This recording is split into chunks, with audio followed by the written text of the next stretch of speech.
Hi, it's Tom here. Before we get into this week's podcast, I just want to say a huge thank you to everyone who has supported our show by listening, by subscribing, by sharing, and most importantly, by donating.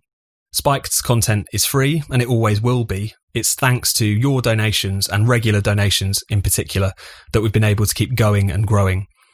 The Spiked podcast has now grown to a point where we're able to get sponsorship. What that means for you is that there's another way that you can support us by checking out some of the deals that we're able to pass your way, but donations are still by far the best and most direct way to support us. So if you think that we're doing something right, saying what needs to be said, challenging what needs to be challenged, then please do consider starting a regular donation if you haven't already. Even £5 each month can go a long way. So if you'd like to make a donation, you can do that by going to spiked-online.com and clicking on the big red donate button in the top right corner. That's spiked-online.com and the big red donate button in the top right corner. Thanks so much. And now on with the show. Hello and welcome to the Spiked podcast. I'm Fraser Myers, and joining me as ever, we have Spiked's deputy editor, Tom Slater. Hello. And Spiked columnist, Ella Whelan. Hi. Coming up on the show, whiteness, social media censorship, and Boris Johnson's New Deal. The solution lies with white people. White fragility is the defensiveness that erupts whenever white people are challenged on their racial worldviews. What privilege does mean is that your skin color didn't make your life more challenging. I think as a white woman of privilege, it is also my responsibility to lift up those voices that aren't being listened to. Talk of whiteness is everywhere lately. In the wake of the Black Lives Matter movement, the book White Fragility by Robin DiAngelo shot to the top of the bestsellers lists. White people are exhorted to examine their whiteness and check their white privilege. Whiteness is considered all-pervasive and responsible for many of the world's ills. Even people of colour can embody whiteness when they behave in certain ways. But what does any of this actually mean? And can we really forge a progressive politics out of a critique of whiteness? Ella, do you want to kick us off on this? Yeah, well, as to the question, if you can build a progressive politics out of the idea of whiteness, you simply can't, because the whole point about this obsession with whiteness and blackness and basing a kind of political argument on the issue of skin color, the obvious point is that this is a road that leads to prejudice and has led to prejudice inevitably in the past. But also it's the archetype of what identity politics is about, which means it's really limiting, most importantly, for the person who's perpetuating it. So there is, bar serious medical intervention, I cannot change my whiteness. It is something that has happened to me at birth, out of my control. But what I can change are my political views, are the actions I take in life, are my morals, all these things that are within my ability as a free agent and a thinking human being. And the whole idea behind the kind of politics of whiteness is that it is this, as we've said before on this podcast, the idea of original sin that is sort of almost unchangeable. This is the thing that upsets me most about all of this. It's this idea, it's this thing that we have to just manage, this kind of elephant in the room that people sort of have to skirt around, rather than talking about racism as something that's an ill in society that can be overcome through genuine progressive politics. And, the thing that's been really worrying me this week, and I don't know what you guys think about it, but people are stepping away from Black Lives Matter because they, there's all this fuss about them being, I'm doing air quotes here, Marxist. There's a big fuss about them having stuff about the patriarchy and anti-capitalism and all, they defund the police and, these kind of buzzwords that they've thrown into their sort of makeshift manifestos, and everyone's saying, oh, they're these awful kind of left-wing people, and it's a bit like when right-wing people get obsessed about cultural Marxism, and it's all of that, and so people are backing away. But what's actually left is that people are saying, well, Black Lives Matter is the extreme, we can't be like that. But what we do have to talk about is whiteness, is white privilege, and people might stop putting hashtag BLM in their Twitter profiles or on their corporate policies or in their shop windows. But the thing that is lasting is this sort of very insidious idea and wrongful belief that whiteness is something we have to tackle in society. It's almost like people see it as that's the intellectual thing that should be given weight, when actually it's completely the other way around, that there are some elements of the kind of angstiness of Black Lives Matter protests that have positives in them, but it's the the focus of all the political ideas around the concept of whiteness, which is the most damaging. You know, this is something that you get called a bigot, especially as a white person, for coming out and saying, no, I am not afflicted by this thing called whiteness. But you have to have the balls to come out and say, that is not true. The emperor's got no clothes on. I'm going to deal with reality here. Otherwise, I can see this going down a very dark route for societal cohesion, because the further you push this kind of destructive identity politics, the nastier the backlash will be. Tom? Well, I think it's really interesting, the shift we've seen from really talking about kind of anti-racism to talking about whiteness itself. It's almost like anti-whiteness is more the project of these people these days, by which I don't mean kind of anti-white racism or anything like that, but this concept, this very nebulous, very incoherent idea that whilst society has moved on in certain ways, that it's only because the racism is more hidden. You know, you can't really see it. It's a kind of weird, like, intellectual conspiracy theory. It's like the absence of obvious expressions of it is almost proof that it's there. It's this very strange kind of set of ideas enunciated by D'Angelo and others. And the thing I think is significant about that is it really gets to grips with how degraded an anti-racist project, if we even want to call it that, this stuff is. I think, first of all, because it centres white people at the centre of absolutely everything. It treats the project of trying to create a more equal society as one of trying to create this almost religious awakening amongst the white population, so that they recognise that they benefit from their whiteness. They recognise that even if they don't think they're prejudiced, they are in so many kind of subliminal ways. And one aspect to that, which I think is so deadening, is that basically it's a kind of racial paternalism, whether they realise it or not. It's basically saying that it's the job of white people to get their own house in order so that everyone else can enjoy a better quality of life, and completely removes any agency from the communities they claim to be wanting to lift up. And I think that's a really kind of striking feature of it. And the other thing, just picking up on what Ella was saying, this idea of white fragility is really interesting. In the Robin DiAngelo book, you know, top of the bestseller lists, this white woman who's paid exorbitant amounts of money to go and lecture other people about whiteness, very strange racket. But the thing I think's striking about that, I don't want to turn it on its head, because what I find really interesting about these people as well is their kind of like woke fragility. Like, if you even just point out that things have gotten far better than they were 10, 20, 30 years ago, that really upsets them. If you even try to suggest that all of this focus on identity is potentially regressive, it can only really play into the hands of bad actors. That the colourblind ideal of MLK, etc., is a far more progressive standard. Again, they kind of bulk at that. You know, they have that defensiveness that you hear about, that white people supposedly constantly express whenever the race issue is brought up, is kind of actually far more significant on their side. And I think because what that really gets to grips with is whether or not this was a conscious process or not, these people are far more wedded to a racialised view of society than anyone else, certainly in the mainstream at the moment. Their whole movement is basically devoted to maintaining this view of society and this approach to politics, which is for us to constantly think in racial terms, either to understand our inherent privileges and therefore overcome them in this vague kind of spiritual way, or to constantly recognise the downtrodden status of certain groups, even if the reality is not quite as simple as all of that. And I think it's just worth stressing that whilst oftentimes there's a temptation to say identity politics, left identity politics, its heart's in the right place, but, you know, it goes a bit wrong. It just goes a little bit too far.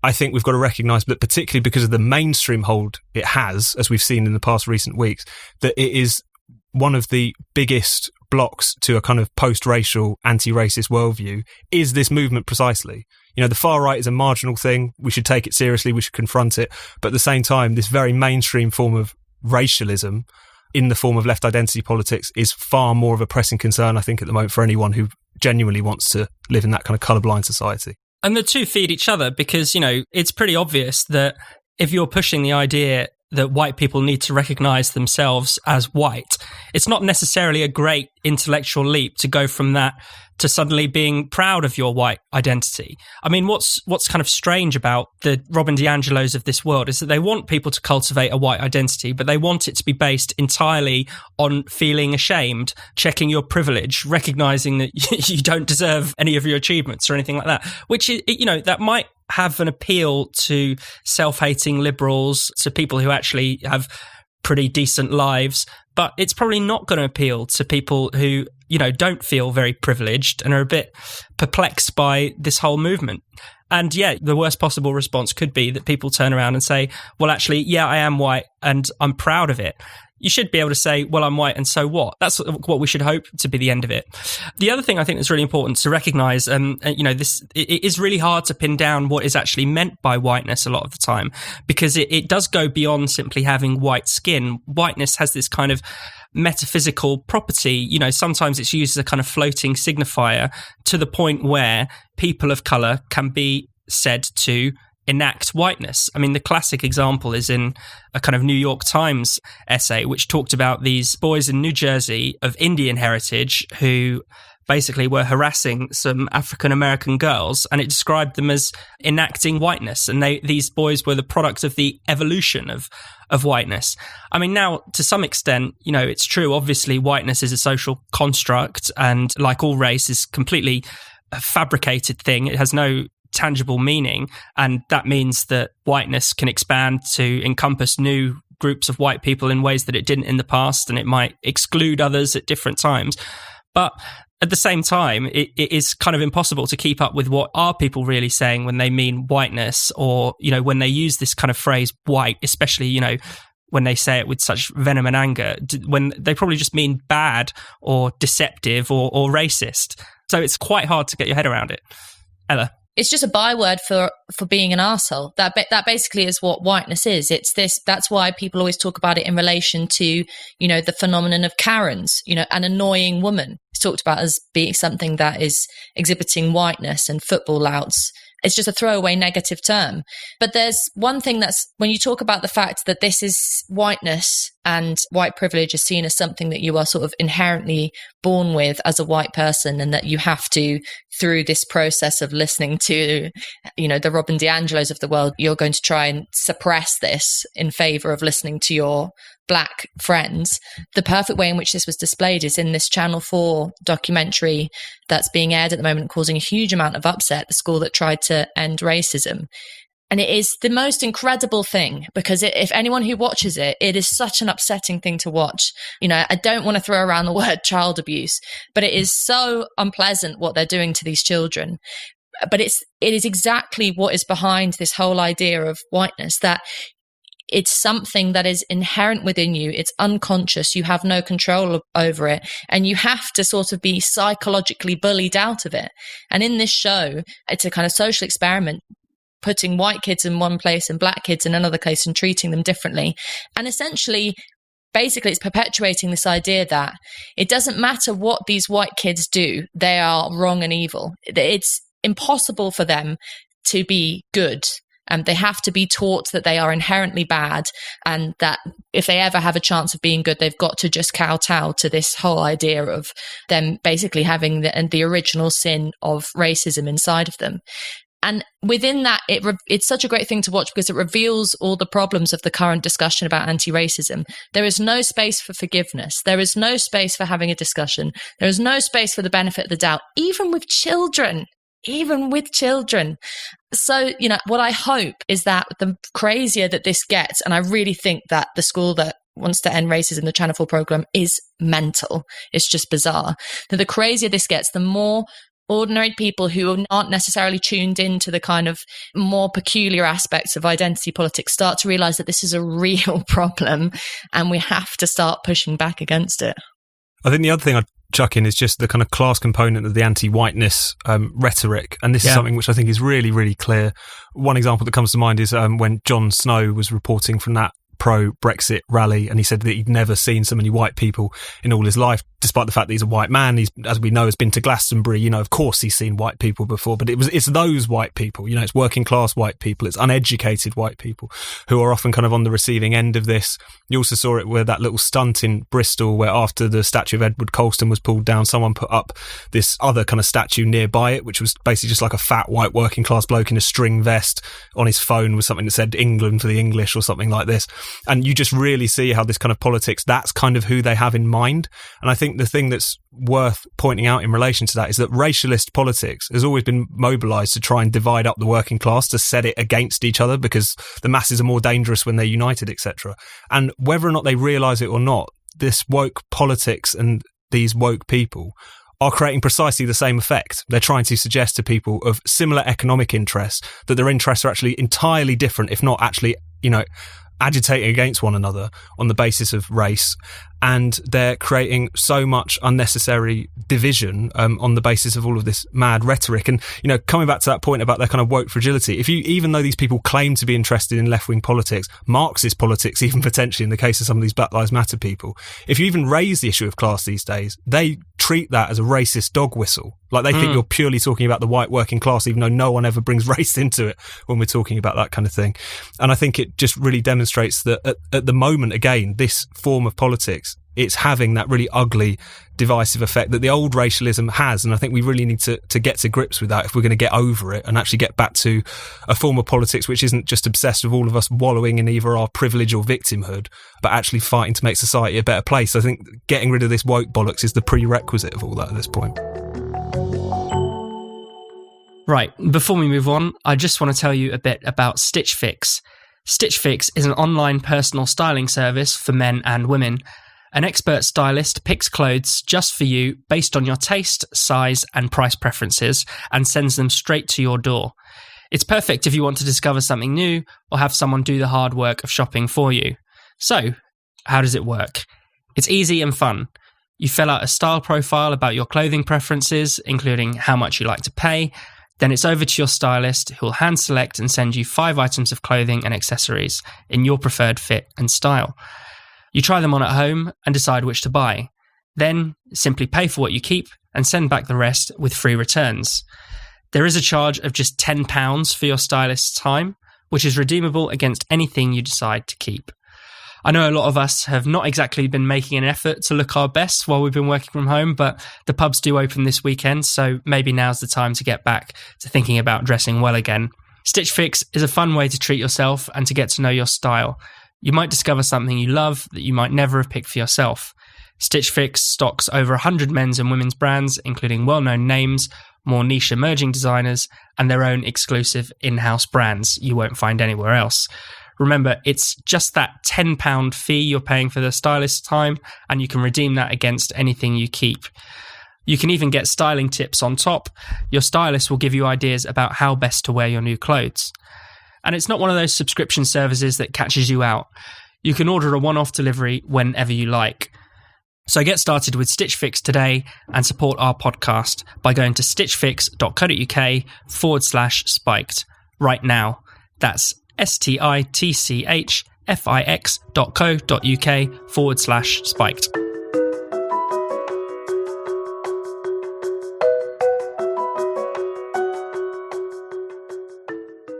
More than 300 major advertisers have staged a boycott of Facebook.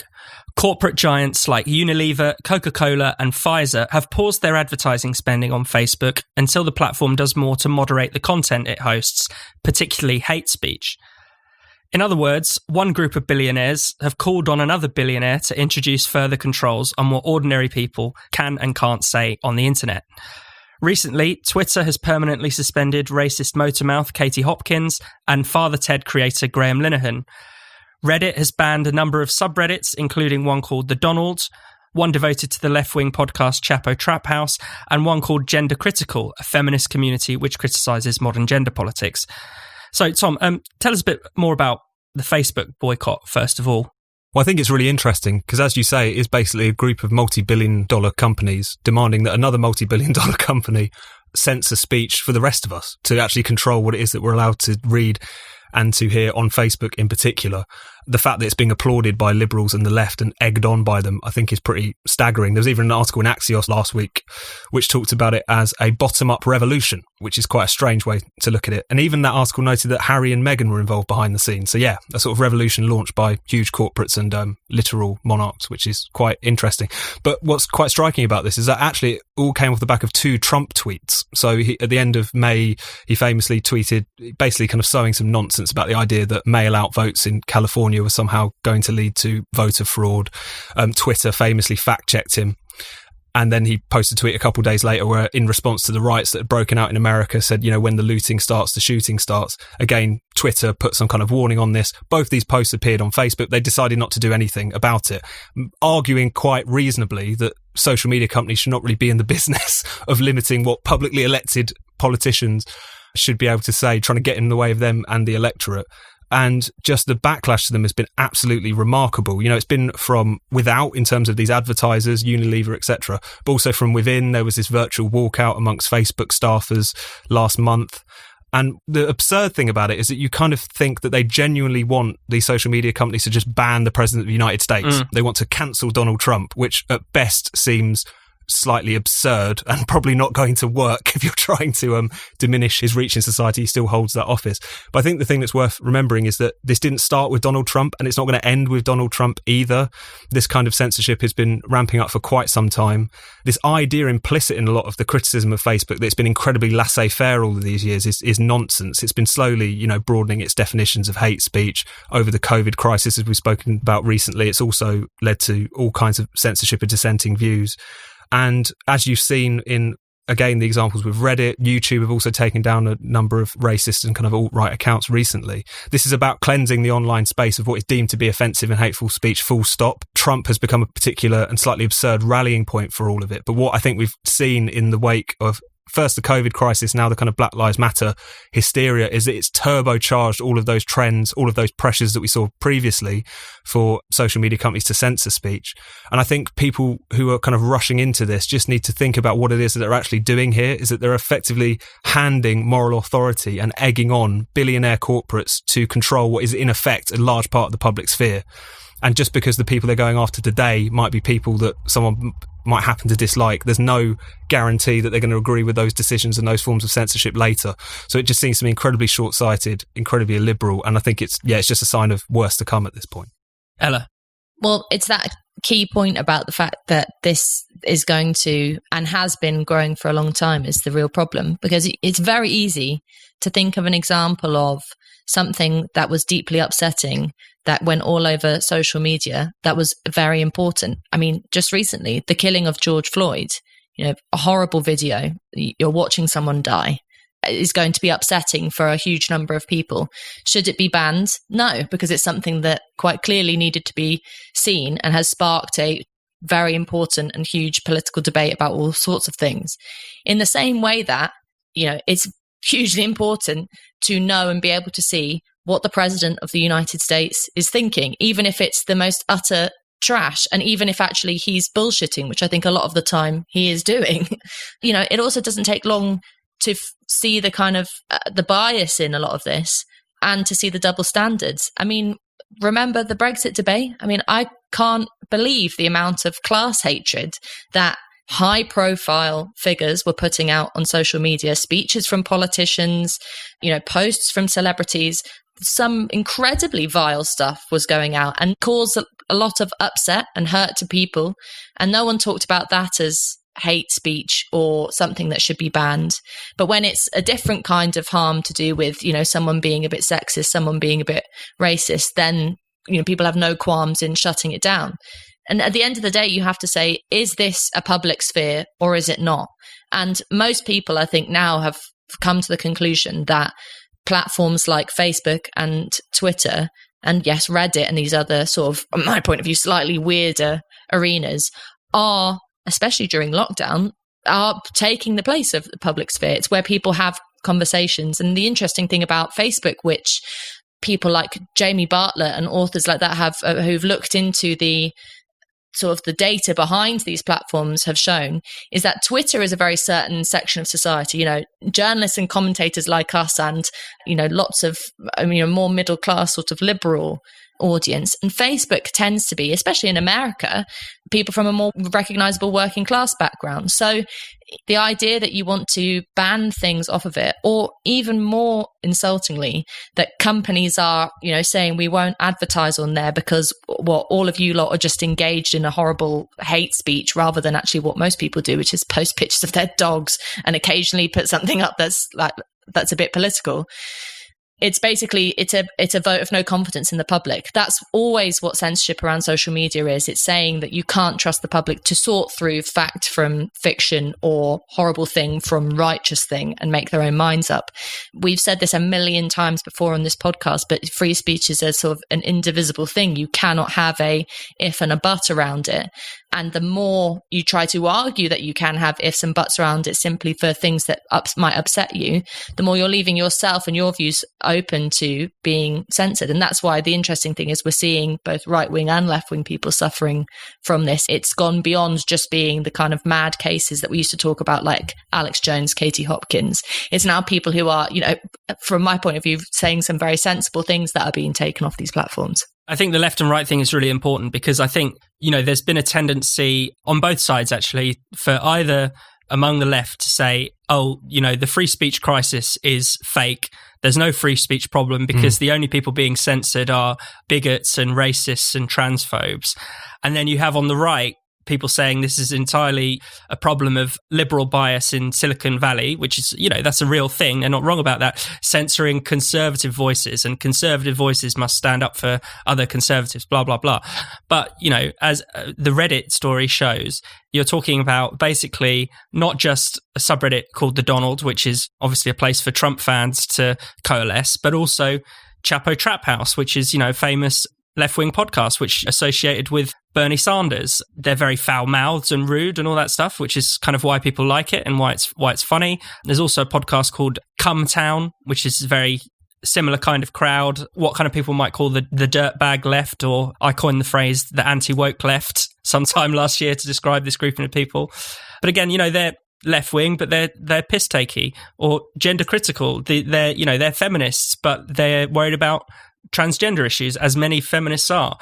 What's interesting about the trans debate and lots of people getting banned is that it's drawing in quite a lot of people who are totally centrist liberals on kind of all other issues, but kind of disagree on this one. So now we cannot be in denial about the fact that censorship could come for anyone, and it is coming from all sides and from anyone who basically deviates slightly from the pretty narrow orthodoxy. Tom?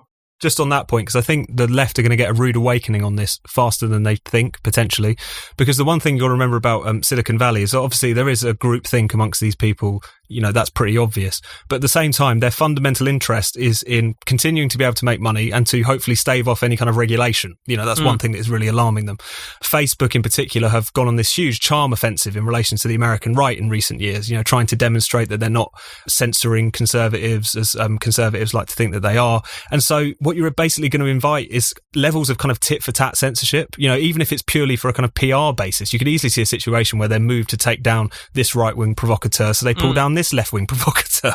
Because at the end of the day, whilst they might have certain biases, certain views, they're also going to be fundamentally interested in trying to point to some kind of vestige of balance that they have. So I think that's one thing which people have really got to keep in mind. And I think the other thing that's worth just saying again is that we've just got to stop treating free speech as if it's just a question of shutting up particular individuals who you may or may not find reprehensible. The whole point about free speech, whether it's in the literal public square or the online public square, is it's about the right of all of us, not just to say what we want to say, but also to listen, to decide for ourselves. And when you get into a situation where there are people who are getting very close to censoring not only just some random nutcase, but actually the President of the United States, because they consider his message too toxic to, fall on the ears of the users on their platform, you can tell we're getting into a pretty bad space in relation to that. The last thing on this is, can we just reflect on how utterly mad it is that Coca-Cola and corporate giants are getting to pose as moral agents in this debate? If Coca-Cola is taking the lead in, deciding what is the moral stance on what speech you can allow on social media, we are in deep trouble. Have you always been in love with French culture or Spanish or Italian culture, but you never have the time to attend language courses or the effort that you think it's going to take to learn a new language? I've been testing out my beginner's Spanish with the Babbel iPhone app in case I ever get to have a holiday this summer, and it's been really fun. Babbel has a clear and simple interface guiding you through your learning journey in a funny and smooth way. It's designed to quickly get you speaking your new language within weeks using daily 10 to 15 minute lessons. Babbel teaches real-life conversations. You learn through interactive dialogues. Speech recognition technology helps you improve your pronunciation and accent as well. The lessons are lovingly created by over 100 language experts, that's real people, and not by a translation machine. With Babbel, you can choose from 14 different languages, including Spanish, French, Italian, and German. The teaching method has been proven to be effective across multiple studies. Babbel is available as an app or online, and your progress can be synced across all devices. Right now, Babbel is offering listeners to the Spiked podcast 6 months for free with a purchase of a 6th month subscription with the promo code SPIKED. So go to babbel.co.uk/play and use the promo code SPIKED on your 6-month subscription. That's babbel.co.uk/play and the promo code is SPIKED. Now, back to the Spiked podcast.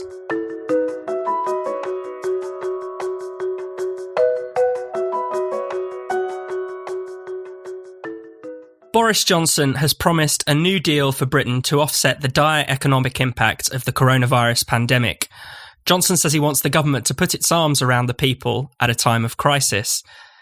And aping Franklin D. Roosevelt's New Deal of the 1930s, Johnson promised to bring forward billions of pounds worth of infrastructure projects. Clearly, the tone marks a big rhetorical shift from the age of austerity under David Cameron and the free market ideology of Margaret Thatcher. So what does this announcement tell us about Johnson's government? And does the ambitious rhetoric match what's actually being promised? Tom? Well, I think there was certainly a lot of spin around that Dudley speech this week. You know, at the end of the day, this New Deal consisted of £5 billion of spending, which was already pledged anyway, for the most part, just bringing that forward. You know, if you're talking about a kind of infrastructure programme, that's an incredibly small amount. As Phil Mullen put it on Spike this week, it's like turning up to a battle with a water pistol. You know, it's a very small amount of money in the grand scheme of things. And especially if you're going to compare it to the New Deal, you know, the scale of spending in relation to that, there's just no comparison. It completely dwarfs it. But as you say, I think what's interesting is it's a shift in tone, certainly. And I think what was probably more revealing, rather than Boris's Dudley speech, was Michael Gove's Ditchley speech, which he gave, I think, a few days beforehand, where he kind of laid out what was basically the kind of approach to this government in relation to civil service reform, but also in relation just how government relates to the people.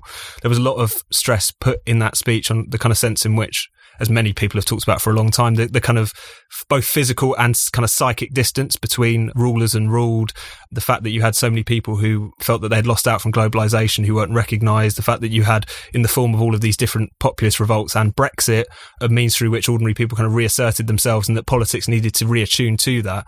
I think that's a really interesting part of it. Now, there's kind of contradictions and there's kind of overselling of this agenda on kind of all sides. You know, on the one hand, whilst Boris Johnson's government is often both praised and derided for being quite populist, there's also a kind of weird kind of technocracy still to it, kind of summed up in the figure of Dominic Cummings. It's all about just getting the right smart people in the right places. The smart people we've got at the moment aren't actually that smart. So this, you know, you just have to kind of refresh the civil service, refresh the governing class in order to actually deliver what works for people. You know, there's quite a Blairite tendency to it. And I forget who said it, but some commentators said that the Johnson project is kind of Blairism plus Brexit on some level.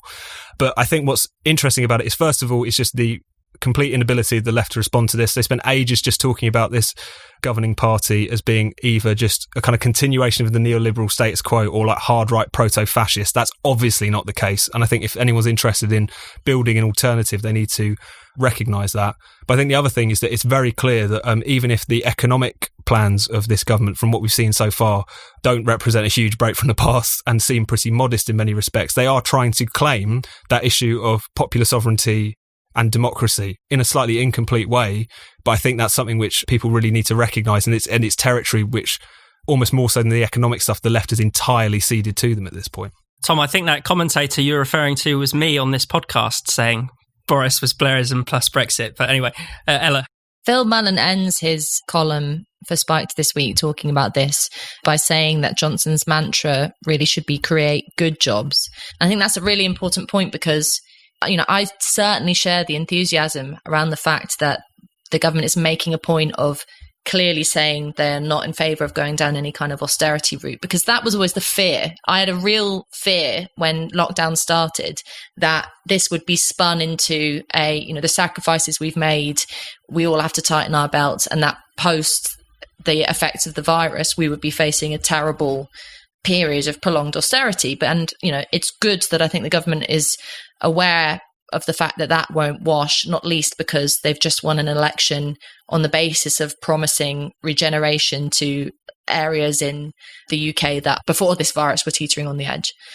But this idea of good jobs is really important. And for me, this just isn't detailed enough. And not to be nitpicky, but take a scenario in which you're a hairdresser or a waitress and you lose your job because of the lockdown. What are you supposed to be excited by the idea that there's an opening for an engineer in some kind of infrastructure program? There's massive gaps in this in terms of thinking about, what it is that this 5 billion or however much is actually going to go to. And what the point that Phil is making is you have to address the fact that the UK economy, before the word coronavirus was ever on our lips, was in dire straits, and that lots of people were working jobs that were not good jobs. I don't mean in terms of sort of moral value, whether you were sort of a waitress or a scientist, but in terms of, good pay, security, progression, the ability for people to make the quality of life better through the progression of their career. We were in a mass period of stagnation.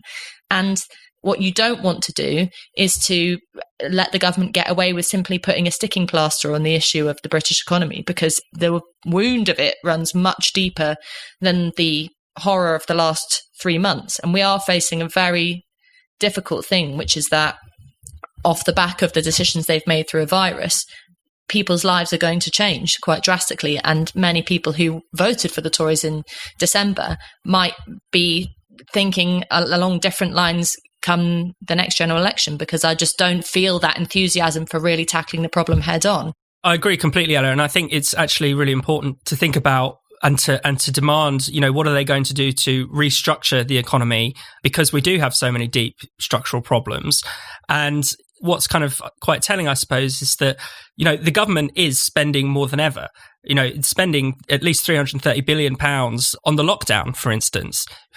But all that money is basically kind of going essentially just to keep the economy as it is, to keep things frozen.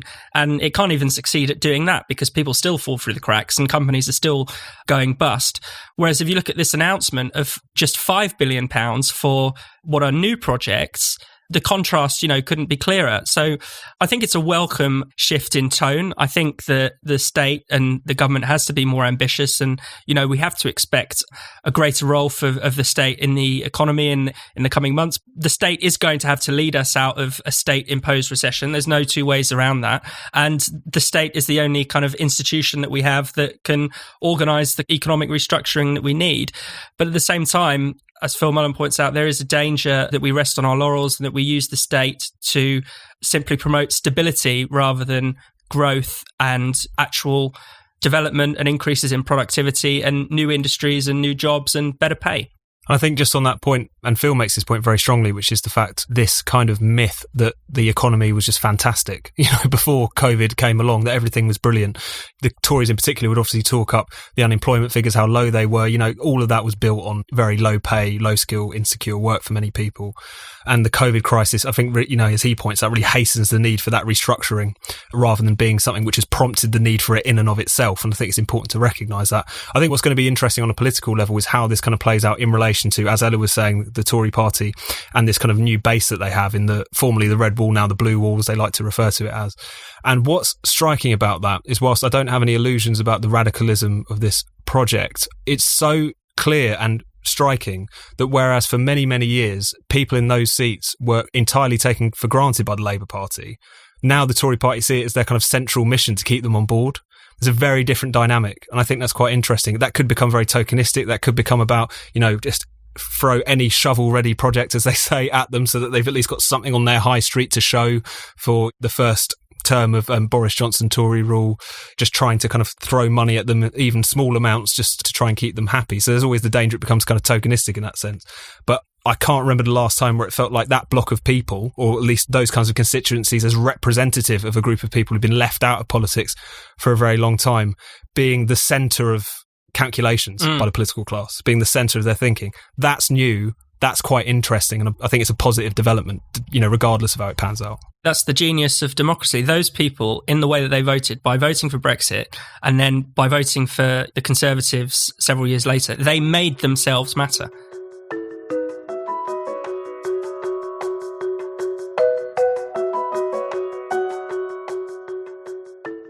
You've been listening to the Spiked podcast. For more Spiked content, don't forget to keep visiting us at spiked-online.com, where you can also make a donation or treat yourself to something from our shop.